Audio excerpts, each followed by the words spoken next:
Estamos con Paloma Escudero, directora ejecutiva de UNICEF España.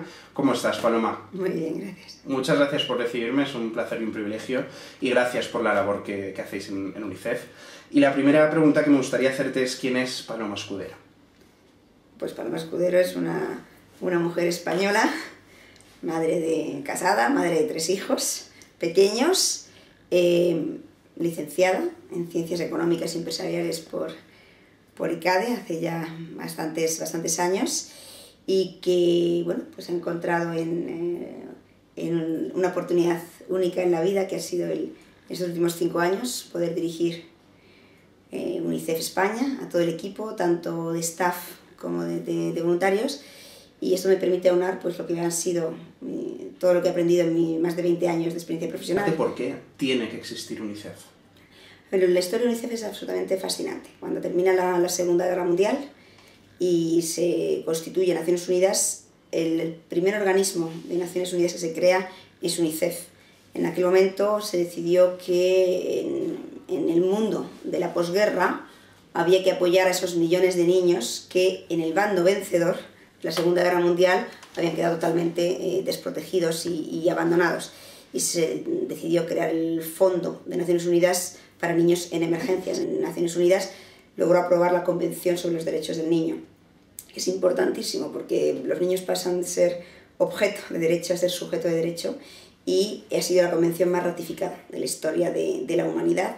Y ahora pues lo que es la protección de derechos tan fundamentales como el derecho a la vida, el derecho a la educación, el derecho a la protección frente a la violencia o el abuso, ya forma parte de la mayor parte de constituciones y legislaciones en cualquier parte del mundo. Con lo cual yo diría que el mandato de UNICEF, que es todos los derechos para todos los niños en todos los países, todavía sigue siendo fundamental, y todavía pues tiene mucho sentido que UNICEF esté presente como lo está en más de 190 países.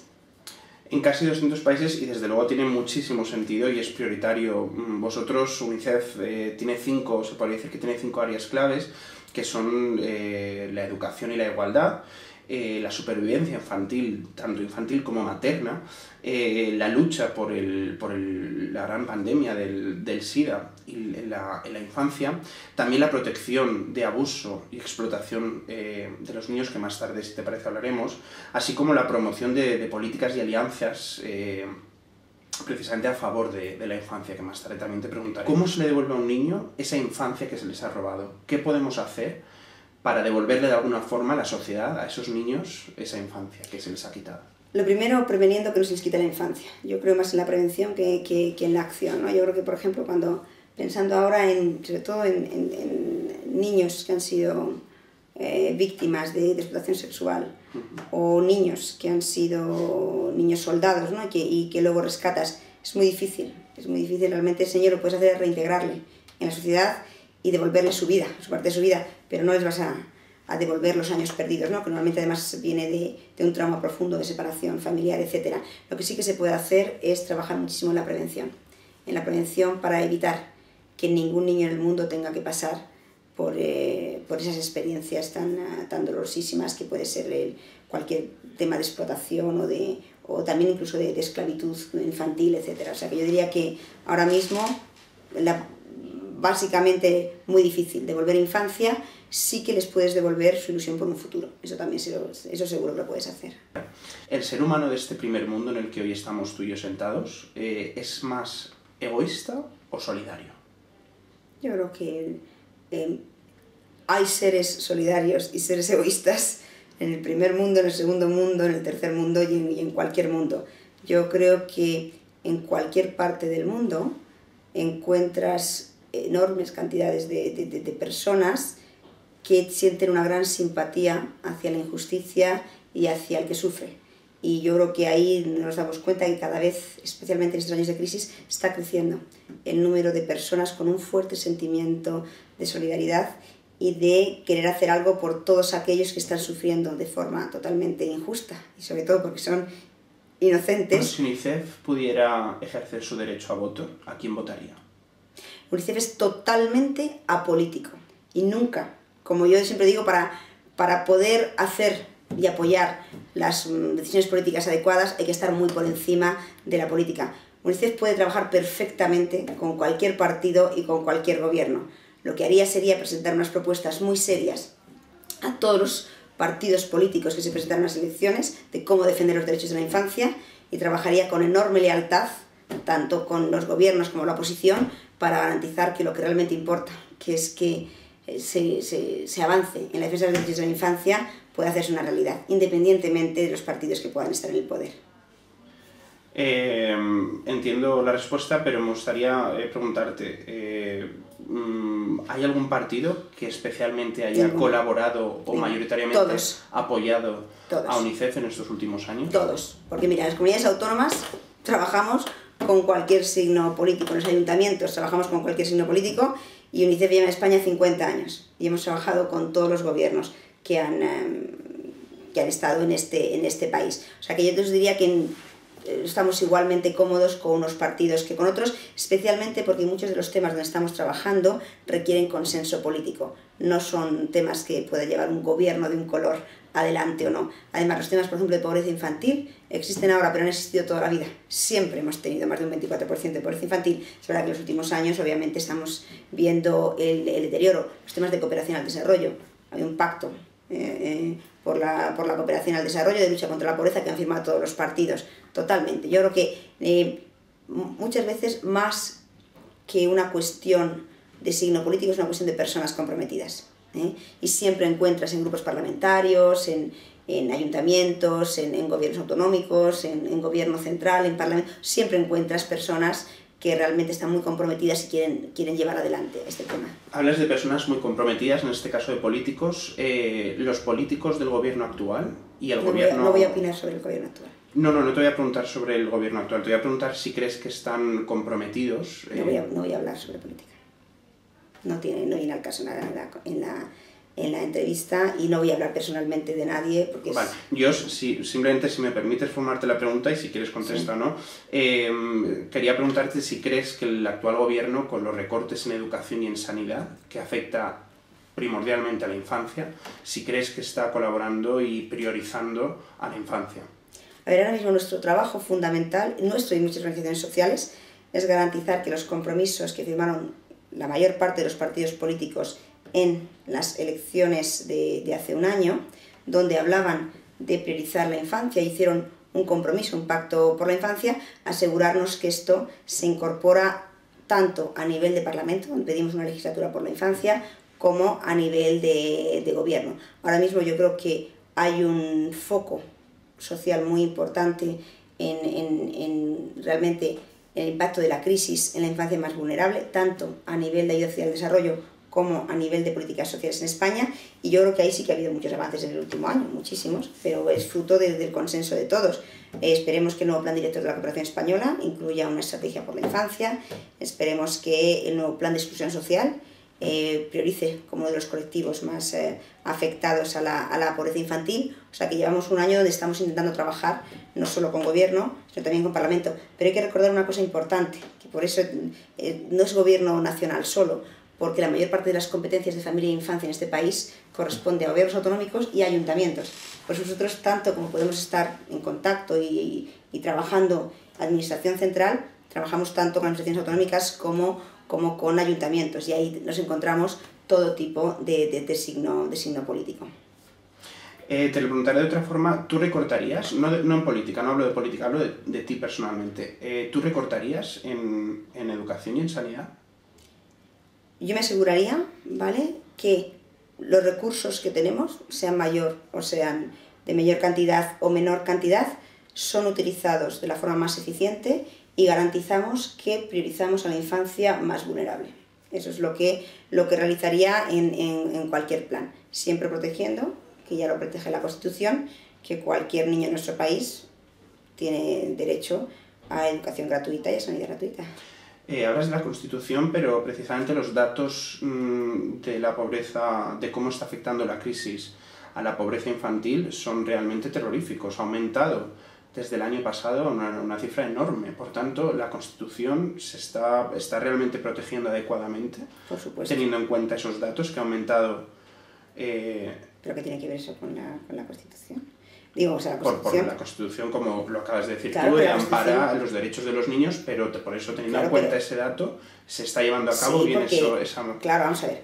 forma de amparar. Por supuesto que se está respetando y se está llevando a cabo. Nadie, por Dios, la Constitución es... Nadie, por supuesto, ataca la Constitución. A ver, cuando hablamos de pobreza infantil, que eso es importante, hablamos de niños en riesgo de pobreza infantil. Siempre en España existe un 24% aproximadamente de pobreza infantil desde hace 30 o 40 años. Es una pobreza estructural, en épocas de bonanza y en épocas de crisis. Cuando hablamos de riesgo de pobreza infantil estamos hablando de niños que viven en hogares con 2 progenitores y 2 o más niños con ingresos por debajo de 15.800 euros al año. Esa es la mediana de los ingresos. Con esos ingresos habrá familias que puedan mantener a sus hijos de forma adecuada, pues dependiendo del nivel educativo de los padres, de si tienen que pagar hipotecas, si tienen que pagar alquiler, etcétera, etcétera. Lo que es obvio es que con esos ingresos se llega a fin de mes de forma muy ajustada y no se pueden asumir gastos extraordinarios de la familia. Pero en ningún momento en España hay ningún niño ahora mismo que no tenga acceso ni a la salud, ni a la educación, ni a los derechos fundamentales que cubre la Constitución. O sea, que son derechos fundamentales, todo el mundo lo tiene cubierto. ¿Los niños extranjeros? También. La directiva de niños extranjeros tienen acceso, hasta los 18 años, tienen acceso a la sanidad. Lo que a lo mejor puede ser es que algunas comunidades autónomas tienen que garantizar que el papeleo y los trámites, pero ya, eso fue uno de los temas grandes en la tramitación, no hay ningún niño en España de menos de 18 años que no tenga acceso gratuito a la sanidad y no lo tenga a la salud. Lo que tiene a lo mejor es que un niño que necesite gafas o ir al dentista o que tenga necesidad de cuidados sanitarios que no estén cubiertos por la seguridad social, lo tenga muy complicado. Lo cual no quiere decir que un niño en educación puede ir al colegio, pero si tiene que hacer actividades extraescolares, actividades deportivas, necesita clases de refuerzo porque tiene algún tipo de dificultad de aprendizaje, lo tenga más complicado. Pero no afecta a los derechos constitucionales. Eso es muy importante porque esa es la gran diferencia entre una pobreza relativa en España y una pobreza en otros países donde no hay una red de protección ni hay una inversión del Estado en temas fundamentales como educación o salud. A lo que me refería es, en unas declaraciones no hace mucho, comentabas que ha aumentado la cifra de niños bajo el umbral de la pobreza en España en el último año, si mal no recuerdo, en 80.000 niños más. Efectivamente. Y a eso, pero termino la pregunta, a eso me refiero precisamente. ¿Crees que se están llevando adecuadamente, según esos datos que tú comentabas recientemente en una entrevista, crees que se está llevando bien y protegiendo adecuadamente a los niños? Pero es diferente de decir que no se está respetando la Constitución. No, yo no he dicho que no se respete. He preguntado si se está llevando a cabo bien, adecuadamente, lo que dice la Constitución. Por supuesto, la Constitución se respeta y se debe respetar. A ver, lo que dicen los datos de crecimiento de pobreza infantil en España es que desde el año 2008 se está experimentando un crecimiento casi de 1 punto porcentual al año. Efectivamente, cada año son 200.000 niños más los que entran a vivir en familias de riesgo de pobreza, totalmente relacionado con desempleo de larga duración. O sea, la pobreza infantil está relacionada con la pobreza de las familias. Cuanto más se extienda el número de personas con paro de larga duración, número de personas que no tienen red de protección familiar, número de personas que ya han agotado sus ahorros, un mayor número de niños estarán en familias con ingresos muy mermados. Ese sí que es una realidad. Por eso lo que nosotros pedimos es que cualquier medida que se tome relacionada con la crisis siempre mida el impacto que puede tener en este tipo de familias más vulnerables y que se desarrollen, se aprueben medidas compensatorias o ajustes. Se sabe perfectamente cuáles son las familias que tienen, no es lo mismo vivir de un subsidio de desempleo si es una persona sola que si es una persona que tiene que mantener a 3 o 4 personas con ese subsidio de desempleo. Por eso siempre decimos que para frenar ese impacto es muy importante el medir de antemano qué medidas frente a la crisis protegen más a la familia y a la infancia o qué medidas pueden desprotegerles y acelerar el crecimiento de la pobreza infantil. Sobre los embajadores de buena voluntad, hay muchas personas públicas, Pau Gasol, Leo Messi y tantísimas, Ana Duato. Quería que nos contaras un poco brevemente cuál es la función que ellos desempeñan y cómo ayudan realmente porque hacen una gran aportación a UNICEF. Sí, yo diría que la figura de los embajadores es importantísima para UNICEF y para otras muchísimas organizaciones, porque son realmente portavoces públicos, normalmente son personas de mucha credibilidad social, de mucha relevancia, tienen un gran altavoz público y llegan a muchísima gente, millones de personas que no escucharían los mensajes de UNICEF de la misma forma si lo dijéramos simplemente desde UNICEF, así lo dice una persona tan cercana para ellos. Los embajadores tuvieron su origen realmente en el compromiso de Audrey Hepburn. Audrey Hepburn fue una niña holandesa, judía, que tras la Segunda Guerra Mundial fue rescatada por UNICEF, muy enferma, tras años de haberse ocultado de las fuerzas nazis, y ella sobrevivió y se trasladó a Estados Unidos gracias al apoyo, ¿no?, que creció en la posguerra. Y cuando se hizo famosa, decidió devolver lo que había recibido y fue ella la primera persona que se acercó a UNICEF diciendo: yo quiero hacer algo por los niños.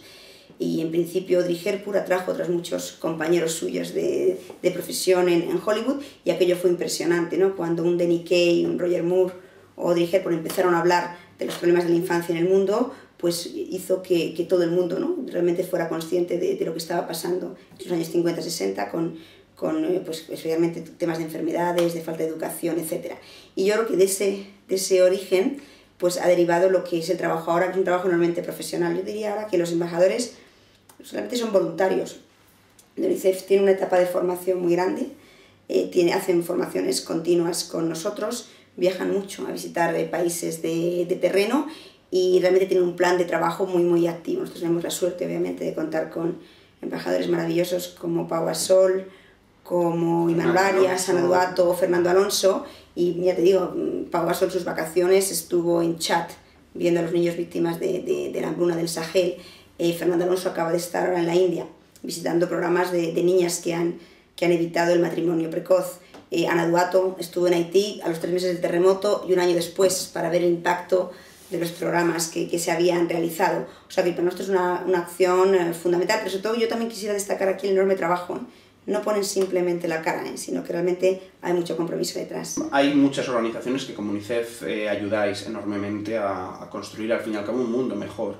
Algunas de ellas, Greenpeace, por ejemplo, y por ejemplo Amnistía Internacional, Intermon, Oxfam y así muchísimas. ¿Cuál crees que podría? Todas son prioritarias, innegablemente. ¿Cuál podría ser prioritaria? A mí me encantan todas las iniciativas, donde además yo he trabajado mucho con todas ellas, con esas. Me encantan las iniciativas donde se unan esfuerzos. Yo todavía recuerdo la campaña para regular el comercio de armas, donde trabajaron juntas Greenpeace desde el punto de vista medioambiental, Amnistía desde el punto de vista de derechos humanos, Médicos Sin Fronteras desde el punto de vista de salud, Intermon Oxfam desde el punto de vista de desarrollo. La fuerza de aquella campaña, de trabajar todas juntas, fue increíble, porque no hay problemas únicos. Es imposible que sea simplemente una organización que trabaje, por ejemplo, en infancia, en educación, o que trabaje en salud, o que trabaje el enfoque de derechos. Yo creo que aquí la vida de un niño que realmente tiene muchísimos aspectos diferentes, y es muy bueno la colaboración de todas. Con lo que yo diría que en este momento los problemas son tan serios, y especialmente las organizaciones que me has dicho, que no sobra ninguna, sino tal vez lo que falte sea aunar mucho más esfuerzos en común y ponernos objetivos comunes para trabajar todas juntas. ¿Por qué es tan difícil adoptar a niños a día de hoy? Bueno, porque hay una regulación internacional muy seria, y porque, respetando, ¿no?, toda la legislación internacional, lo primero siempre hay que intentar que el niño no tenga que estar separado de sus familias, y también siempre hay que dar prioridad a la reunificación familiar en su propio país. Realmente hay posibilidades de que los niños permanezcan en sus comunidades, con familias locales. Eso sí, cuando ya se han agotado todas las vías para que ese niño permanezca en su país y se críe en su cultura, en su mundo natural, es cuando se tienen que empezar los trámites internacionales. Y eso pues obviamente depende mucho de los países, ¿no? Hay países que está muy bien regulado, muy bien gestionado, que puede ser más sencillo, y hay otros donde todavía, especialmente en los países más pobres, hay fuertes retos de protección de los derechos de la infancia.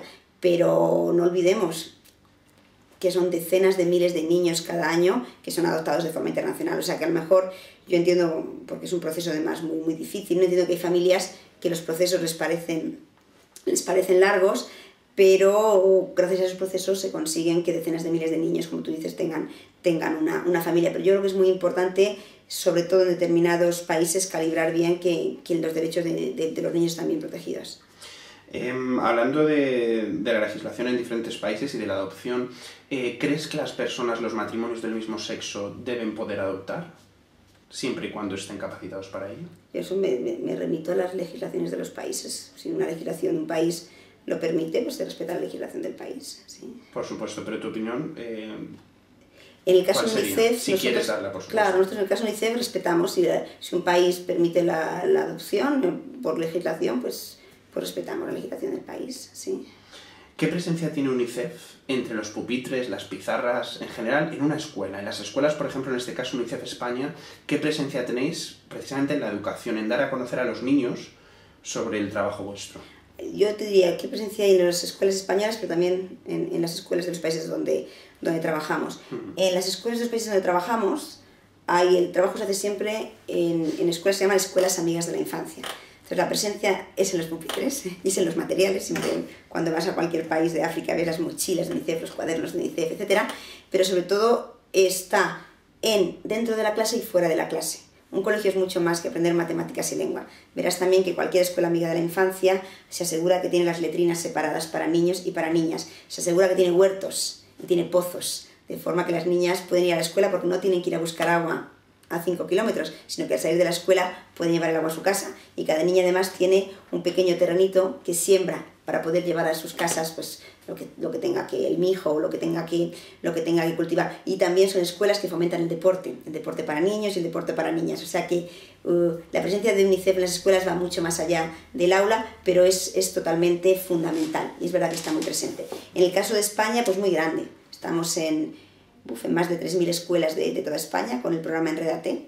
Es un programa digital, online, para escuelas de primaria, secundaria, pero también de infantil, donde se permite, sobre todo a los centros, que realmente se comprometan por incluir en su currículum y en su ideario de centro la defensa de los derechos de la infancia, pero también se facilita que todos los profesores de cualquier asignatura puedan trabajar la perspectiva de derechos, ya sea en ciencias, en humanidades o en matemáticas. Además es verdad que contamos con muchos aliados, porque tenemos, por ejemplo, todo el material de primer ciclo de primaria y de infantil. Nuestros personajes son los Lunis, es UNICEF y también Pocoyo, y eso siempre ayuda mucho, ¿no? Que sea Pocoyo o UNICEF quien explique a los niños, ¿no? Que explique sus derechos y también sus responsabilidades, ¿no? Porque ejercer derechos también tiene sus responsabilidades, que expliquen también la situación de los derechos de la infancia en todo el mundo. No, es una labor fundamental. Yo creo que la educación en valores ahora mismo para cualquier organización humanitaria es fundamental porque explicas a los niños una visión del mundo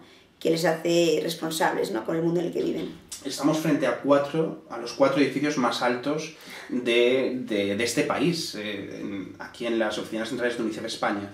Quería preguntarte, ¿no sería maravilloso un día poder colgar una pancarta enorme de UNICEF en uno de estos edificios? Lo hemos hecho la semana pasada en uno de estos 4. En la Torre Akbar de Barcelona. La Torre Akbar de Barcelona la pintamos de azul. La pintamos de azul por los derechos de la infancia. Nosotros no, pero la organización Plan Internacional, el Día de la Niña, puso un enorme lazo rosa, o pintó de rosa el Bernabéu. No, a mí eso me parecen iniciativas estupendas y sí se puede hacer. Yo creo que una vez que tienes el consentimiento de los propietarios, pero sí que se hace. Yo creo que son símbolos muy, muy bonitos y muy, muy útiles. Pero es verdad, la semana pasada lo hicimos en Barcelona con la Torre Akbar. ¿Por qué no? En el futuro se podría hablar totalmente. Muy buena idea. Muy buena idea. En 1990 aproximadamente morían unos 12 millones de niños menores de 5 años. Además por causas evitables. Totalmente. Que es realmente una barbaridad. Ahora se ha reducido aproximadamente 20 años más tarde, se ha reducido un 41%. Y sé que has valorado muy positivamente esa cifra porque es un gran avance. Y quiero preguntarte, ¿crees que en los próximos 20 años podremos acabar con esa cifra? Sí, ¿Es viable? Es un dato que la gente desconoce. O sea, que en 20 años se haya reducido un 40% la mortalidad infantil. Hemos pasado efectivamente de 12 millones y medio de niños que morían cada año. Antes de los 5 años, principalmente por neumonía, por diarrea, por malaria, por un tercio de ellos por desnutrición. Los últimos datos, y siempre son datos obviamente, son difíciles de obtener, pero los últimos datos de 2011 es que murieron 6.900.000 niños. Por supuesto, que sí se ha reducido casi a la mitad en 20 años, en los próximos 20 es totalmente. Si se mantiene la apuesta por la desnutrición, sin duda alguna, porque realmente además ahora mismo, por ejemplo, con todo el avance que ha habido en vacunación, en inmunización, con todo el avance que ha habido en el tema de mosquiteras para la malaria. Si se avanza en temas de desnutrición, que esa es la clave realmente, porque el mayor número de niños mueren por temas relacionados con desnutrición, sin duda alguna. Precisamente antes te preguntaba sobre el amor y precisamente dicen que el amor es la fuerza, es el motor de esta vida para conseguir precisamente un mundo mejor. Y quería preguntarte, como dices, hay muchas formas. Hay una que a mí personalmente me ha impactado y creo que se debe conocer. Puedes dejar parte de tu testamento a UNICEF y es una opción que puede ser muy interesante para personas que de alguna forma después de esta vida quieran de alguna forma contribuir y hacer de este mundo un mundo mejor. ¿Qué nos podrías brevemente decir sobre esa opción que ofrece UNICEF? Pues mira, me alegra mucho que lo hayas destacado. No, es algo impresionante cómo está creciendo el número de personas que dejan a UNICEF y a otras organizaciones como beneficiarios de su herencia o de su legado. Y muchas de ellas efectivamente han colaborado durante muchos años de su vida con UNICEF o han apoyado programas de infancia o sienten que su legado tiene que ser dejar un mundo mejor para la infancia y hacen que su testamento, que es una parte vital, fundamental, pues cuando estás dejando las cosas en orden, ¿no? Para cuando ya no estés, consideran y tienen en cuenta, bueno, pues también quiero seguir apoyando a UNICEF cuando ya no esté. Y yo creo que también es verdad que es muy emocionante ver cómo crece cada año el número de personas que a lo mejor dejan una pequeña cantidad, mayor, menor, pero que es realmente una forma maravillosa de apoyar la causa de la infancia. Y muy valiosa. Te quiero enseñar una imagen que estás acostumbrada a ver seguro cada día y si la puedes enseñar a cámara y decirnos qué te transmite, qué te causa en ti. Pues mira, esta imagen que obviamente sí que la he visto en persona, pues esta imagen que nosotros no podemos nunca utilizar públicamente en ninguna organización que haya firmado el código de imágenes, ¿no? Porque yo siempre digo a los que tenemos niños nunca nos gustaría, ¿no? Que cuando nuestro hijo está en una situación tan terminal o tan delicada, ¿no? Esos momentos pues no se tratarán con enorme respeto. Pero aquí lo que veo yo en esta imagen es enorme respeto por estos niños valientes que están tratando de luchar contra el hambre. Y es una lucha muy complicada, ¿no? Y asumo que si esta foto ha sido tomada en algún lugar es porque están en un sitio donde pueden recibir la atención adecuada para salir adelante. Porque luchar contra la desnutrición aguda es tan sencillo como proporcionar a estos niños durante 3-4 semanas un tratamiento terapéutico de 42 euros, que sea continuo, que lo puedan recibir en sus casas, en sus aldeas, y que cuando hayan recuperado el peso adecuado ya puedan ser tratados de desnutrición crónica. Pero este tipo de fotos, sinceramente, en pleno año 2012 no deberían de poder tomarse, porque no hay ninguna razón para que estos niños estén en esta situación. ¿Cómo podemos nosotros, los ciudadanos de a pie, cómo podemos invertir en esa infancia, en esa educación, que efectivamente más tarde va a ser una de las mejores inversiones que podemos hacer? Ahora mismo yo creo que invertir en infancia es tan fundamental, porque cuando tú hablabas antes, ¿no?, de si había recortes, si había más recursos, menos recursos, realmente ahora mismo hay que priorizar. Cuando hay que elegir entre dónde emplear los recursos, si en un lado o en otro, siempre hay que priorizar la inversión en infancia. Y los ciudadanos de a pie lo mismo. Si vas a apoyar por una sociedad diferente, yo creo que es muy importante el que apoyemos en este momento organizaciones que sabes que van a invertir y que van a reforzar sus programas de apoyo a la infancia más vulnerable, porque realmente ahora mismo pues hace falta. Cada vez hay mayor necesidad de programas que tengan un mayor alcance y los recursos cada vez son más complicados, con lo cual sí que es una llamada importante. Hace un tiempo hubo una cierta polémica entre UNICEF y la Iglesia, aparentemente se malinterpretó, corrígeme si me equivoco, pues un tema en cuanto a UNICEF con el aborto, y la Iglesia tomó una acción en cuanto a ello. ¿UNICEF está a favor, en contra del aborto o simplemente no se posiciona? No, UNICEF no está de acuerdo. O sea, UNICEF por supuesto que no está de acuerdo con el aborto y está trabajando día y noche con muchas organizaciones de iglesia y con muchas otras, sobre todo para educar a las niñas y sobre todo para prevenir que cualquier niña tenga que tomar una decisión tan sumamente dolorosa. Y además en ningún momento se puede decir, porque no es cierto, que en ningún momento UNICEF ni defienda ni colabore con el aborto. Yo creo que esas fueron unas declaraciones de hace muchísimas décadas que fueron plenamente aclaradas. La Santa Sede es parte de la Junta Ejecutiva de Nueva York, es parte del órgano de gobierno, y sobre todo es que yo creo que en muchísimos países de América, de África, de Asia, trabajamos codo con codo con la Iglesia Católica en educación, en salud. O sea que yo creo que esas cosas el día a día demuestran que la relación con la Iglesia es excelente y que realmente, bueno, pues no es fundamentado aquellos ataques que recibe UNICEF.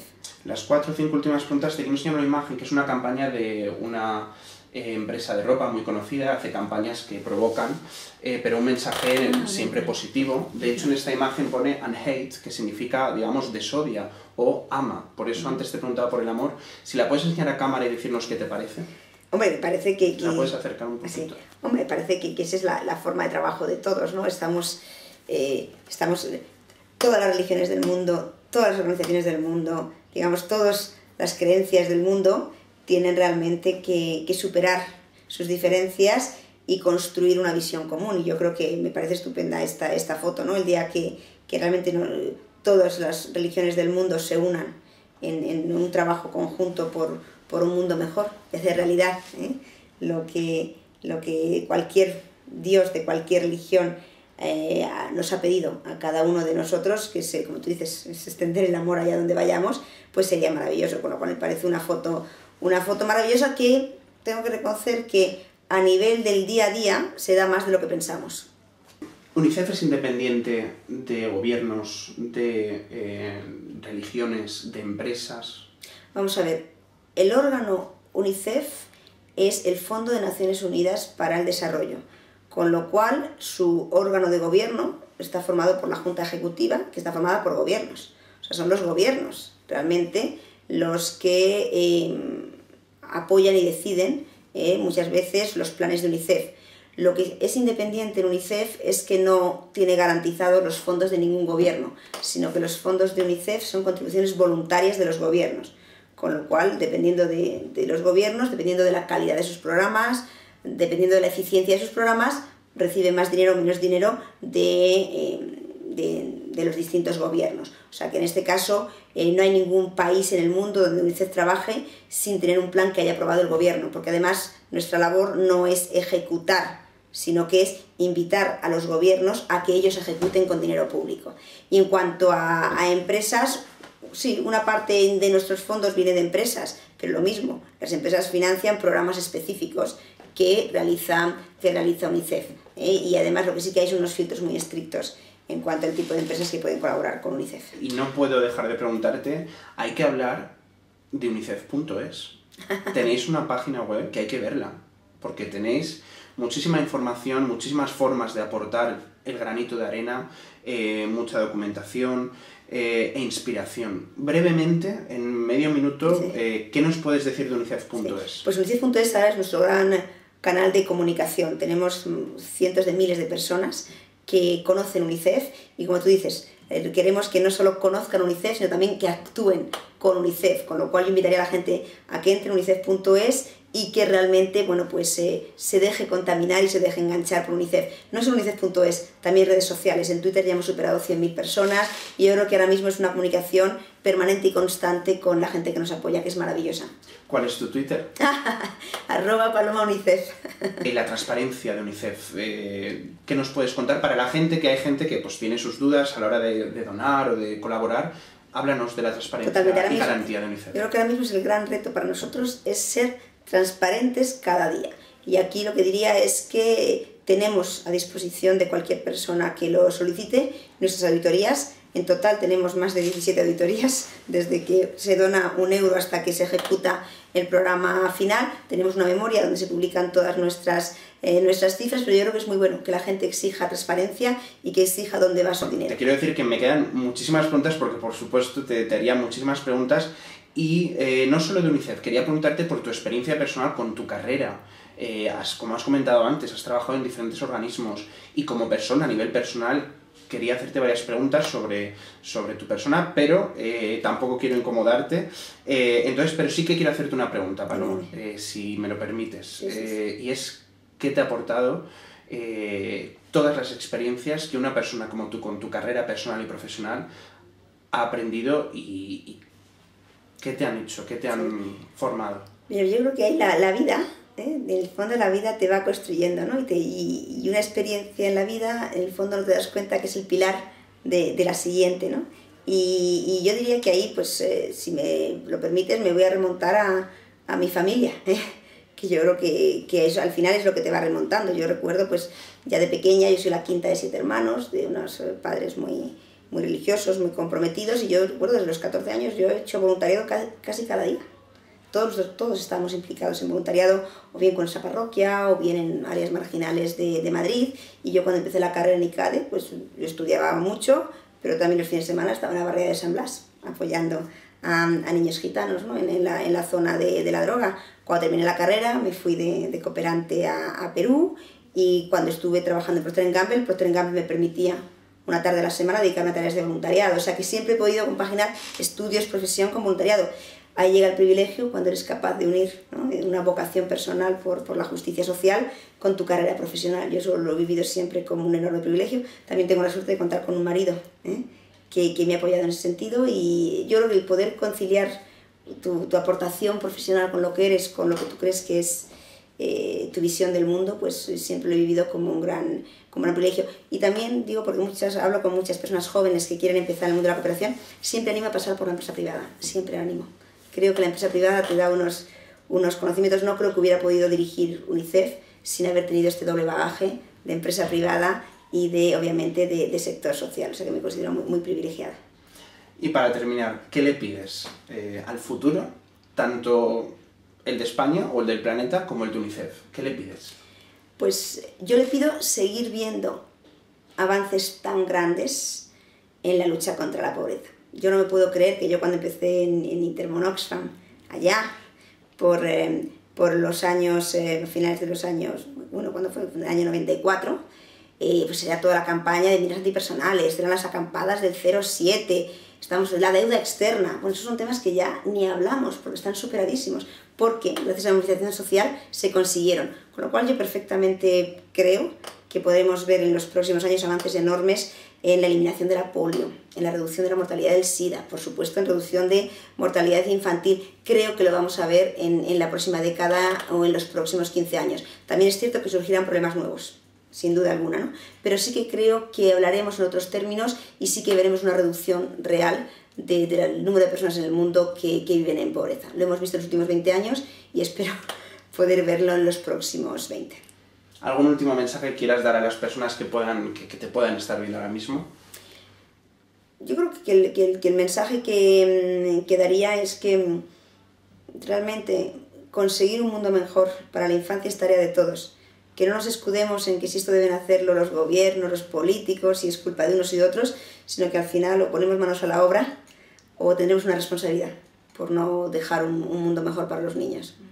Pues con eso me quedo. Paloma Escudero, directora ejecutiva de UNICEF España. Quiero en primer lugar darte las gracias por tu tiempo, también por el trabajo que haces desde 2007 y por el trabajo que todos los compañeros, que hay que mencionarlos y agradecerles, todos los compañeros y voluntarios y personas que apoyan a UNICEF, al igual que otras organizaciones, hacéis. Espero que la entrevista te haya parecido medianamente profesional y respetable. Y de nuevo, Paloma, muchas gracias y te deseo lo mejor en el futuro. Perfecto, muchas gracias.